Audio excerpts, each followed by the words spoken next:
안녕하세요. 뉴스인마켓의 최리나입니다. 6월은 뭔가 여름의 시작인 것 같고 노출의 계절의 시작인 것 같지만 주식시장 측면에서 봤을 땐 6월은 어떤 서머랠리 기대감이라기보단 현재 분위기로선 변동성 노출의 계절이다. 저는 이렇게 정의를 좀 하고 싶었습니다. 시장의 키워드는 전 세계 증시를 꿰뚫을 수 있는 키워드로서 변동성을 꼽을 수 있지 않을까 생각이 듭니다.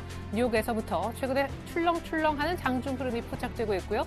오늘 아베의 성장 전략 관련해서 발표 아직 나오지 않고 있는 일본 증시도 발표 앞두고 촉각을 곤두세우며 역시 변동성을 보여주고 있습니다. 우리 증시의 변동성은 말할 나위가 없겠는데요. 차례로 살펴보도록 하겠습니다. 먼저 간밤 글로벌 증시, 뉴욕 증시가 어떻게 끝이 났을까요? 네, 다우는 장중에 200포인트 넘는 왔다 갔다 큰 변동성을 보인 이후 종가는 결국 0.5%가량 밀렸군요. 나스닥도 0.58%, S&P 500 지수 역시 0.5% 하락했습니다. 지표 부진과 양적 완화 축소 우려가 있었습니다. 지표는 큰 무게감 있는 지표가 나왔던 건 아니고요. 미국의 4월 무역 수지가 발표가 됐는데 전달보다 무역의 적자폭이 더 커졌다는 안 좋은 지표였습니다. 아니, 지표가 안 좋으면 양적 완화가 더 지속될 것이다. 이렇게 해석을 하면서 올랐던 뉴욕 증시 아니었던가요? 맞죠? 4월 이제 4년의 최악이었던 제조업 지표를 보고서도 올랐던 뉴욕 증시였지만 간밤엔 또 지표가 안 좋았는데 여기에다가 어떤 지역 연준 총재 발언이 캔자스 시티 였던 것으로 기억하는데요. 연준의 자산 매입을 축소해야 된다. 이분이 또 이런 얘기를 하면서 지표가 안 좋았는데 이것이 고스란히 주가 하락으로 이어졌던 모양입니다. 그러니까 결국 지표가 안 좋아서 연준의 양적 완화 지지 기대감이 나와 오른 날도 있지만 지표가 또 안 나온 날 이렇게 빠지는 날까지 생김으로 인해서 지표도 왔다리 갔다리 하고 있고 이 해석도 왔다 갔다 하면서 뉴욕 증시가 방향을 못 잡고 있습니다. 역시 키는 이번 주 후반 지표가 될 텐데 잠시 후에 관전 포인트는 총 정리해서 짚어보겠습니다. 세 번은 뉴욕입니다. 뉴욕에 이어서 유럽이죠. 유럽 역시 하락했을까요? 한번 마감 상황을 보여드리겠습니다. 자, 독일, 영국 그리고 프랑스 주요 증시만 보겠는데요. 네, 요즘에 이제 뉴욕과 유럽이 조금 따로 놀고 있죠. 유럽 증시는 또 오히려 올랐습니다. 지표 부진 소식에 오히려 사실상 상승폭은 좀 제한돼서 뒷장, 오후장에 가서 뒷심은 좀 빠졌다라고 볼 수 있겠는데요. 독일 하면 아주 유명한 자동차 생산하는 기업들이 많이 있는 그런 나라가 되겠는데 독일의 자동차 쪽도 조금 판매가 부진했다는 소식이 있었고요. 무엇보다 공장 주문, 산업 생산, 제조업 지표도 역시 악화되는 모습이었습니다. 유럽도 지표가 별로 좋지 않아서 상승을 많이 하려고 하다가 상승폭이 좀 줄어서 끝났다는 거 말씀을 함께 드려보겠습니다. 자, 오늘 아베노믹스 3탄 발표가 예정되어 있습니다.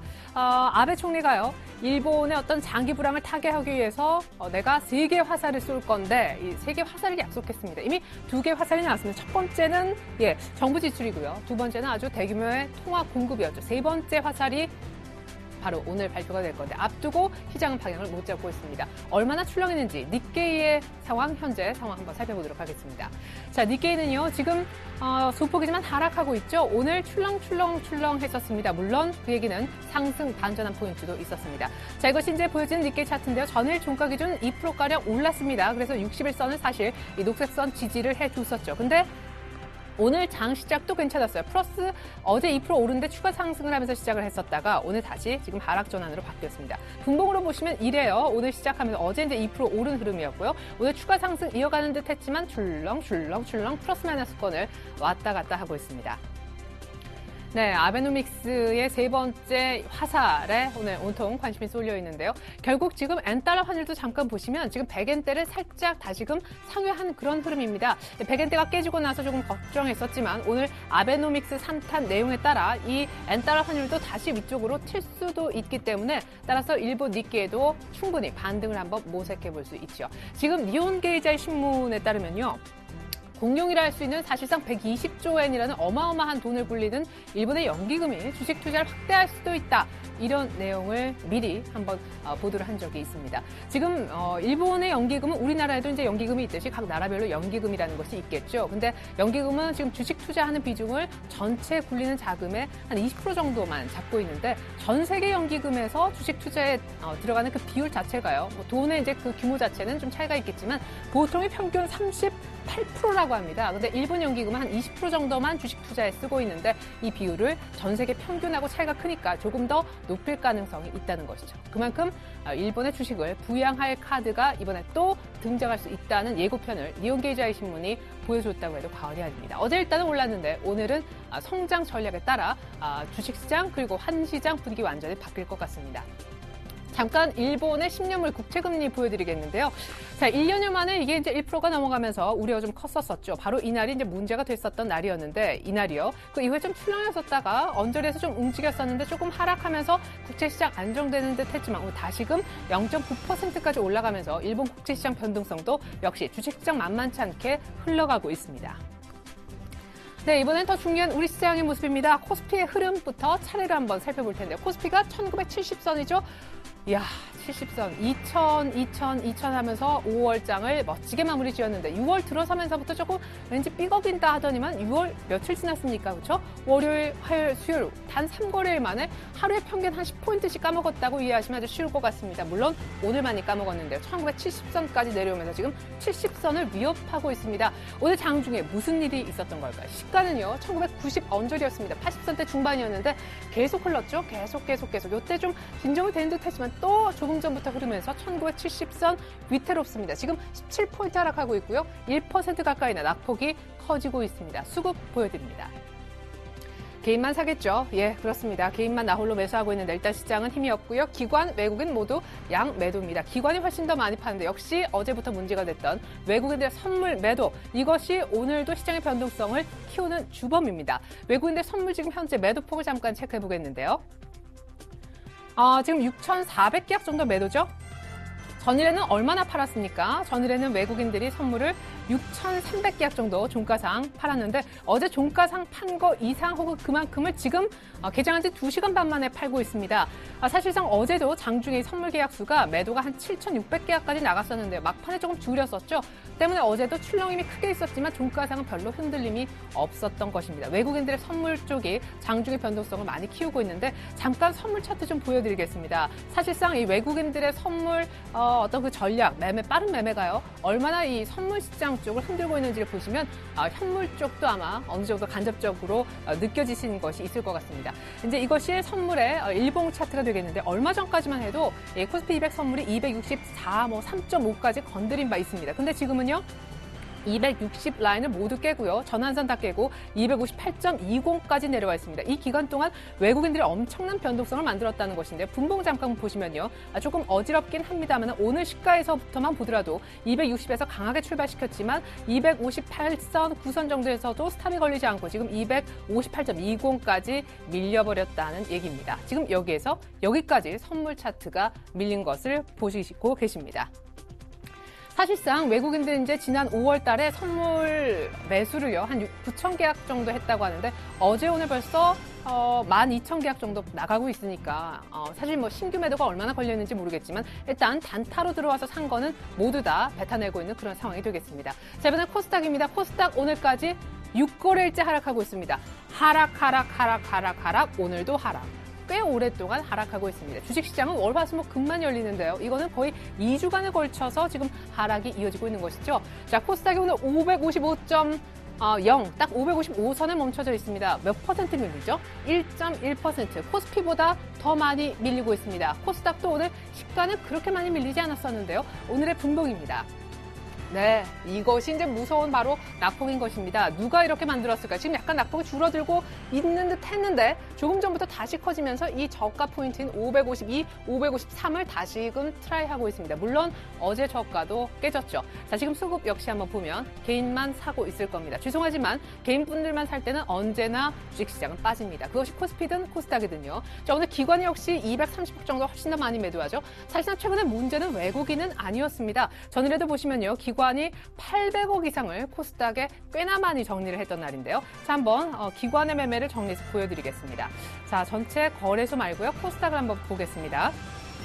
자, 전일 기관이 얼마나 물량을 내놨나요? 이렇게 코스닥 빠진 기간만큼이나 기관이 물량을 내놨었는데 전일 800억 정도나 팔았고요. 그 전일 300억 가까이 560억, 360억 처음에는 그렇게 강하게 팔진 않았었죠. 외국인들은 그래봐야 10억대 찔끔찔끔 팔고요. 많이 팔아봤었자 한번 240억 정도 쭉 사다가 한번 판 것밖에 없습니다. 이 기간 동안 누가 계속 샀을까요? 개인들이. 왜? 5년 내 최고치 한번 봤거든요. 개인들은 엄청난 코스닥에 지금 러브콜을 계속 보내고 있는데 끝까지 말 안 듣는 주체가 누구다? 기관이다. 기관이 오늘도 적지 않게 코스닥을 내리누르는 역할을 하고 있습니다. 이번엔 원달러 환율입니다. 자, 환율 중요하죠. 엔달러가 다시금 일단은 100엔대를 회복을 했습니다. 전일 느껴진 건 무엇이었느냐 하면요. 강달러가 조금 주춤하는 듯 했지만 역시 그것은 잠깐의 조정이었고 역시 달러 롱, 달러를 살려고 하는 매수 심리는 여전히 시장에 강하다라는 의미가 되겠습니다.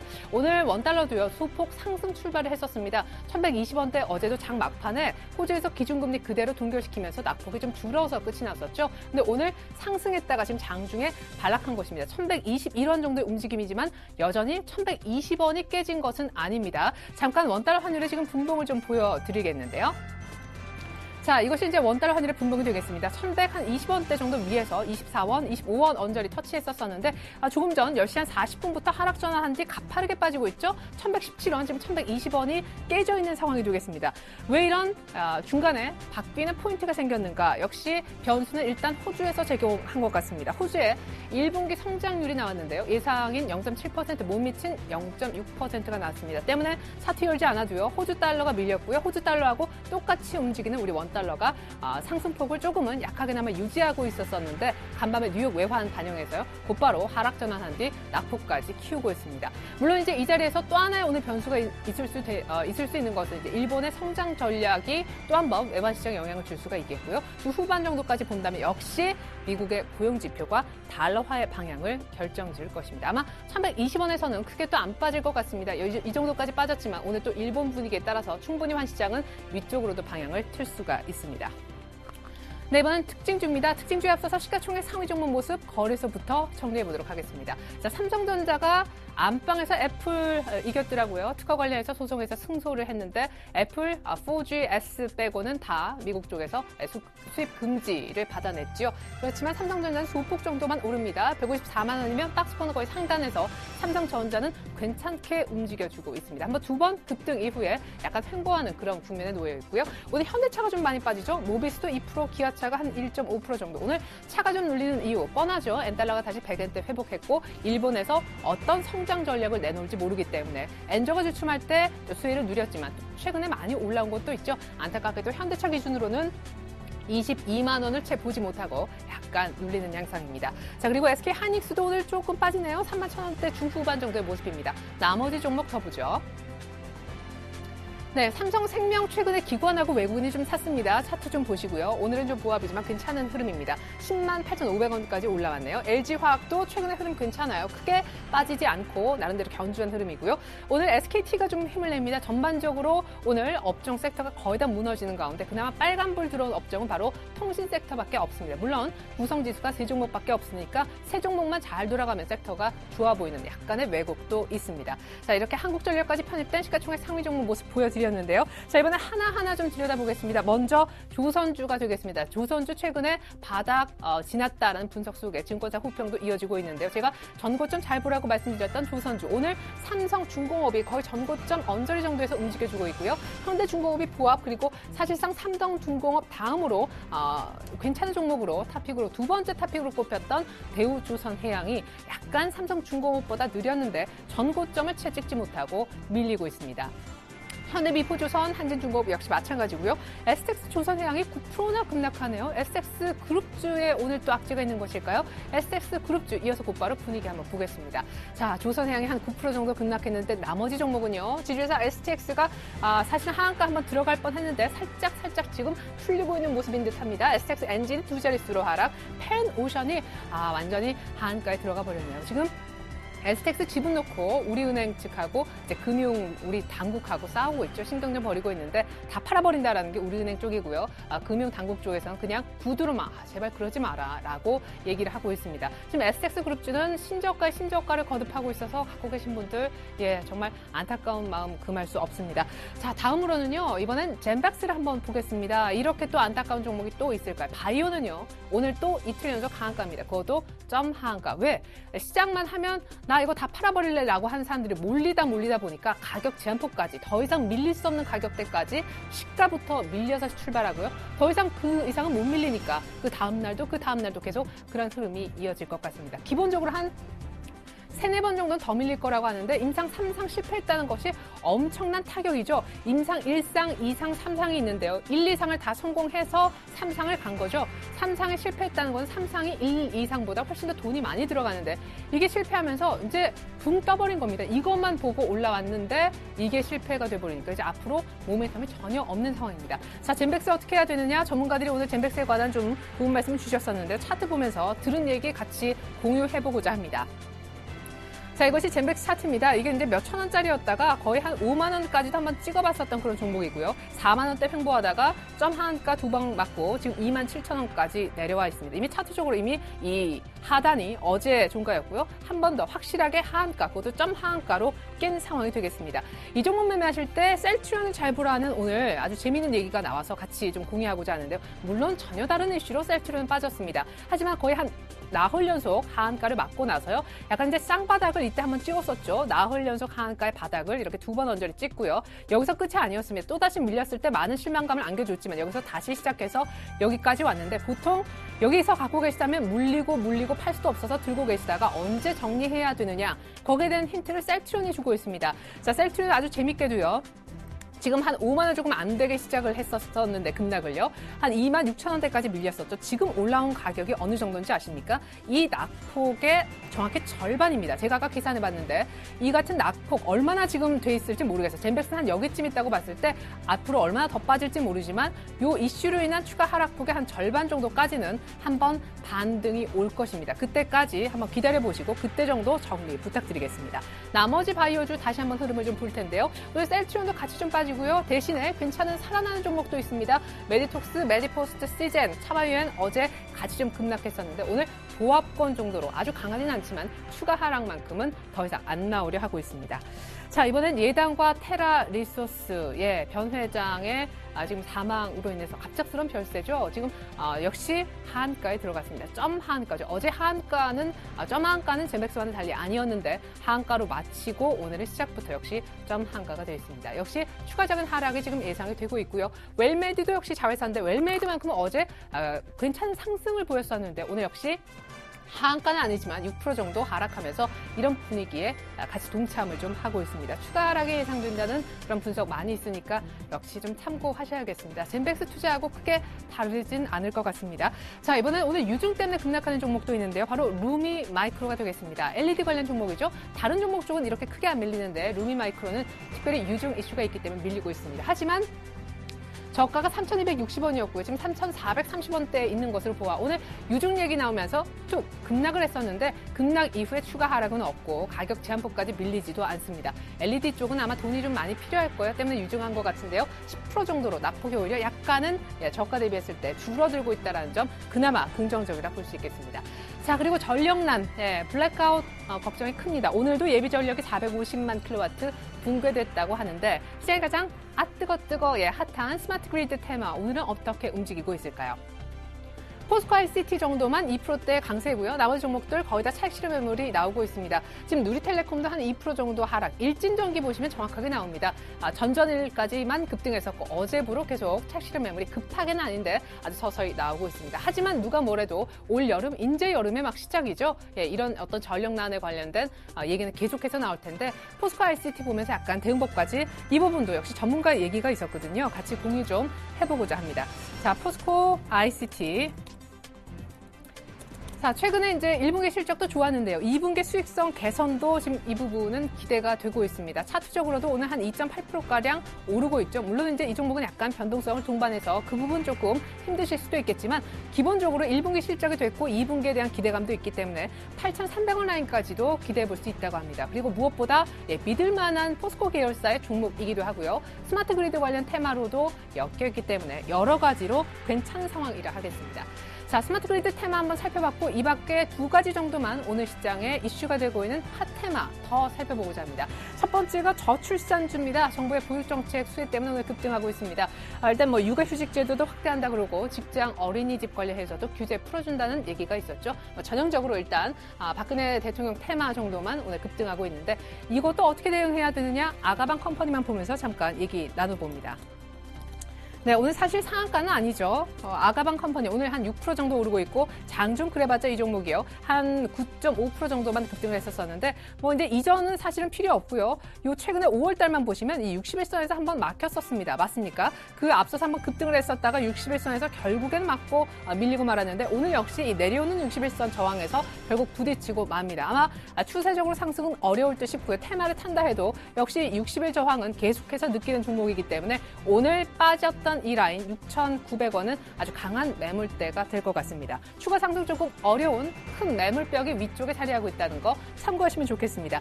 자, 마지막 테마는 바로 창투사주입니다. 정부가 고용률 70% 달성 관련된 로드맵을 발표했죠. 오늘 창투사 관련주 움직이는 이유이고요. 특별히 여기에 금상첨화격으로 실적까지 좋은 종목이 있습니다. 바로 제민이 투자인데 오늘 상한가 들어갔죠. 제일 좋은 턴어라운드. 흑자 전환했다는 소식이 나오면서 오늘 테마 바람도 때마침 불었는 데다가 개별적으로 실적까지 턴어라운드에 성공하면서 오늘 상한가에 안착했고요. 나머지 종목 가운데 엠벤처 투자 등도 13% 정도 급등하고 있습니다. 네, 마지막으로 오늘 일단 팁을 좀 드려야 되겠습니다. 현재 코스피는 1973, 코스닥은 555, 뭐 비슷한 라인이고요. 니케이도 아직 성장 전략이 안 나온 모습입니다. 약보합권 정도인데 자, 코스피 차트 보면서 오늘 전략 말씀해 드리겠습니다. 네, 이것이 이제 최근에 코스피의 차트죠. 사실 그냥 눈으로만 보면요. 기술적인 어떤 그런 차트를 잘 못 보시는 분들이라도 이렇게 올라왔다가 한번 요 정도 각도에서 꺾였었죠. 2차로 또 올라가다가 요 정도 각도에서 꺾였습니다. 3차로 또 올라가다가 요 정도 각도에서 꺾인 것까지는 괜찮습니다. 그렇죠? 문제는 뭡니까? 문제는 이렇게 변동성이 크다는 것입니다. 어제는 장주에 1979까지 내려왔다가 종가는 그냥 비슷했어요. 오늘은 1970을 위협하고 있는데 오늘 또 변동성이 크고 종가는 별로 안 빠질지 그것도 관건입니다. 하지만 전문가들은요, 당분간 변동성이 계속 이어질 거라고 해요. 왜? 다음 주에 쿼드러플 369, 12는 그냥 옵션 만기가 아니라요. 선물 옵션 동시 만기입니다. 이 만기 때문에라도 아마 외국인들 선물 쪽에서의 어떤 소위 장난은 계속 이어질 것이다. 오늘도 지금 7천 계약 정도로 만계약 팔 기세를 보이고 있거든요. 제가 입이방정이라 이렇게 말하면 꼭 그 이상 팔더라고요. 오늘 외국인들 선물 잘 보십시오. 시장을 못 가게끔 일부러 누르고 있다는 것이죠. 파생 쪽에서 이익을 보기 위해서요. 자, 이번엔 코스닥 차트입니다. 자, 코스피에는 변동성이 앞으로 계속 이어질 것이다 라는 팁, 변동성 주의보 제가 말씀을 좀 드렸고요. 자, 코스닥은 오늘까지 6거래 연속 빠지고 있는데 이 기간 동안 개인들은 계속 사시기만 했습니다. 자, 이때도요, 한번 크게 밀렸지만 이 라인에선 밑꼬리는 최소한 달아줬거든요. 자, 4월 달에 61선 라인 올 들어 2월 이후에 한 번도 깬 적은 없습니다. 4월 달에도 지지를 받았지 깨진 않았었는데 오늘 확실히 깨면서 걸치죠. 오늘 밑꼬리가 적어도 61선까지는 좀 달릴 필요가 있습니다. 지수로 보면 560 라인. 코스닥은 520 지지가 앞으로 향후 전망하는 데 있어 상당히 중요합니다. 자, 하지만 외국인들의 지금 현물 매수는 그렇게 많이 좀 끊기긴 했지만 매도가 많지는 않죠. 자, 외국인들 현물 쪽만 보면요. 자, 이렇습니다. 지금 한 97억 정도 판 적이 있었지만 100억도 안 됐었고요. 오늘도 1000억까지 팔 기미는 보이지 않습니다. 선물 쪽에서만 찍어 내리누르고 있죠. 향후 외국인들에 대한 어떤 믿음이 있다면 경기 민감주 쪽으로 아주 나쁜 그런 전략은 아닐 것 같습니다. 눌림 시 주식 매수 기회로 잡아라라는 의견도 나오고 있는데요. 무엇보다 옥석 가리기를 잘 하셔야 될 것 같습니다. 최근에 한번 정말 급락하면 저도 이제 주식시장 같이 보니까 공감을 하는데 뭐 어떤 이유에서건 곧바로 급락을 하면 반등이 급반등이 나오지 않습니다. 점진적인 반등 정도만 나와서 급락을 안 맞는 게 최선의 장입니다. 아니, 이런 장에서 어떻게 주식 투자를 적극적으로 하려고 하십니까? 관망을 조금 하시면서 너무 어떤 공격적인 주식 매수는 역시 좀 조심하실 필요도 있겠습니다. 자, 내일은 현출 관련해 휴장이지요. 휴일일 때도 꼭 보셔야 될 것이 있습니다. 표 간단하게 살펴봅니다.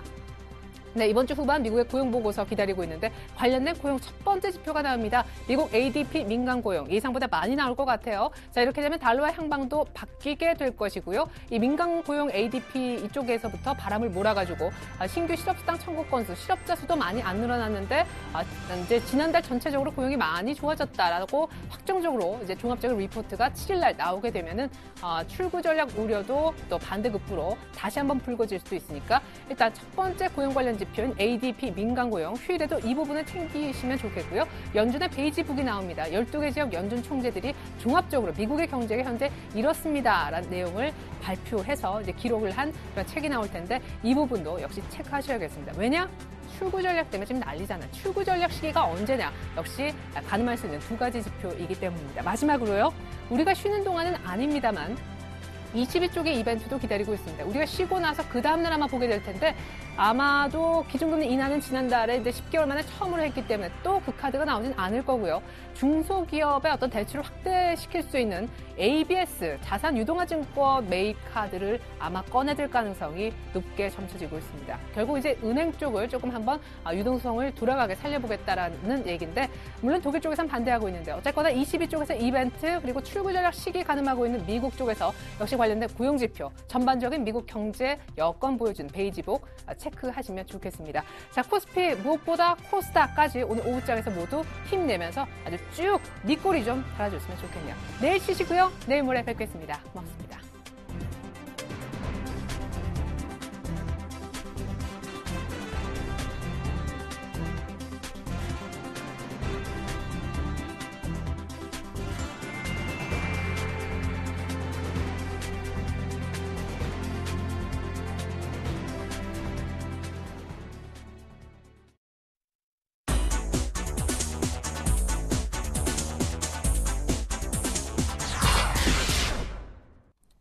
안녕하십니까. 6월 5일 뉴스인마켓입니다. 미국 국제무역위원회 ITC는 현지 시간으로 4일 애플이 삼성전자의 특허를 침해했다고 결정했습니다. ITC는 삼성전자가 애플을 상대로 낸 스마트폰 특허 침해 사건에서 삼성전자의 주장을 받아들이고 관련 애플 제품의 수입을 금지할 수 있도록 했습니다. 특허 침해에 해당되는 애플 제품은 아이폰 3, 아이폰 3GS, 아이폰 4와 3세대 이동통신을 사용하는 아이패드, 아이패드 2 등입니다. 이 중 아이폰 4와 아이패드 2는 현재 애플 스토어에서 판매하고 있는 제품으로 애플의 매출에 직접적인 영향을 줄 것으로 보입니다. ITC가 애플이 침해한 것으로 최종 판단한 특허는 삼성전자가 보유한 3세대 이동통신 관련 필수 표준 특허이며 삼성전자가 제기한 다른 특허 3건에 대해서는 침해에 인정되지 않았습니다. 그러나 아이폰 4S 이후 제품부터는 퀄컴이 삼성전자의 특허 사용료를 낸 칩을 사용하고 있기 때문에 최신 아이폰 제품에 대해서는 추가로 수입 금지될 가능성은 크지 않습니다. 주식시장의 슈퍼개미들이 작년 한 해 동안 9천억 원이 넘는 매매 차익을 챙긴 것으로 나타났습니다. 한국거래소에 따르면 개인 투자자의 거래 내용을 분석한 결과 작년 한 차례 이상 주식을 거래한 개인 계좌는 총 389만 개로 집계됐습니다. 이 중 거래대금 기준 상위 1%에 속한 계좌는 38,925개였습니다. 이들 슈퍼개미는 평균 7개 종목을 반복적으로 거래했고 거의 이틀에 한 번꼴로 주식을 거래했습니다. 누적 거래대금은 계좌당 평균 247억 원 수준이었습니다. 이를 통해 벌어들인 매매 차익은 계좌당 평균 2,378만 원으로 총 9,257억 원에 달하는 것으로 추산됐습니다. 슈퍼개미들이 많은 이익을 본 종목 1, 2위는 삼성전자와 SK하이닉스 순이었으며 3위와 4위로는 안철수 무소속 의원과 문재인 민주당 의원의 대선 테마주였던 미래산업과 우리들 생명과학이었습니다. 개인 투자자들이 올린 수익은 총 5천억 원이었으며 거래대금 상위 1%의 슈퍼개미들이 수익을 상당 부분 가져간 것으로 나타났습니다. 올해 1분기 개인 소비자들의 카드 할부 구매액이 2010년 3분기 이후 가장 적었던 것으로 집계됐습니다. 한국은행과 카드업계에 따르면 지난 1분기 개인 소비자의 카드 할부 구매액은 20조 2,500억 원으로 직전인 작년 4분기보다 4조 1,900억 원, 약 17% 줄었습니다. 지난해 같은 기간에 비해서도 1조 8천억 원, 약 8%가량 감소했습니다.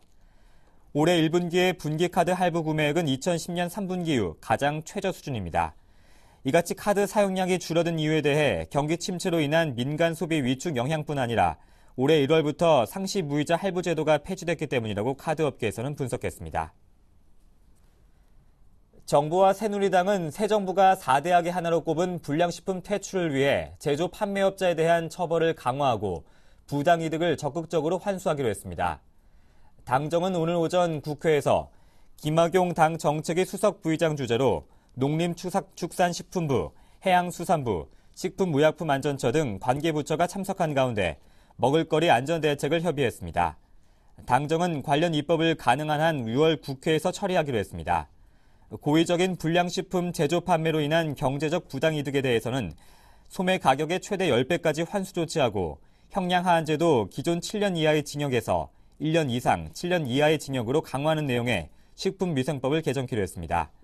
또한 300제곱미터 이상 대형 음식점부터 단계적으로 위생 등급제를 도입해 안전한 외식 환경을 조성키로 당정은 의견을 모았습니다. 이어서 오늘의 기업 뉴스를 전해드립니다. 주요 은행들이 3%대 초반의 금리를 확정적으로 주는 재형저축 신상품을 다음 달 출시합니다.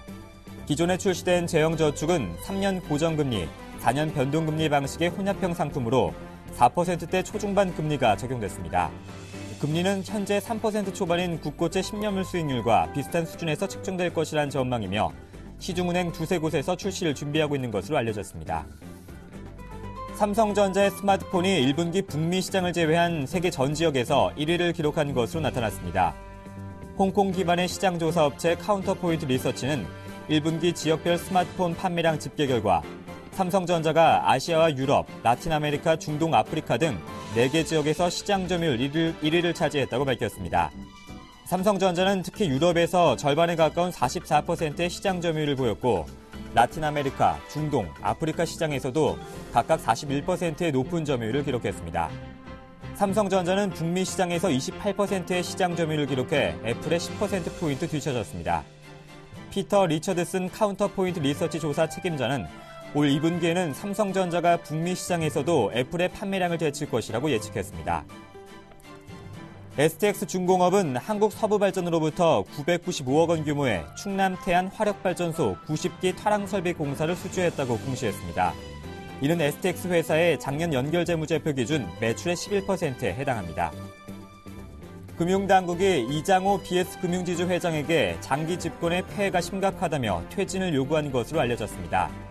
금융권에 따르면 금융당국은 최근 금융감독원이 BS금융지주와 부산은행에 대한 종합검사 결과 CEO의 장기 집권에 따른 내부 경영상의 문제가 다수 발견돼 사실상 이장호 회장의 퇴임을 촉구한 것으로 알려졌습니다. 이 회장은 2001년 3월 부산은행 임원으로 선임된 이후 12년간 임원으로 생활했고 2006년 이후 7년간 부산은행 및 BS금융지주의 CEO를 지냈습니다. 이에 따라 박근혜 정부 들어 대형 금융지주사뿐 아니라 지방금융지주사 회장까지 물갈이에 동참하게 될 것으로 보입니다. 6월 5일 뉴스인마켓이었습니다. 고맙습니다.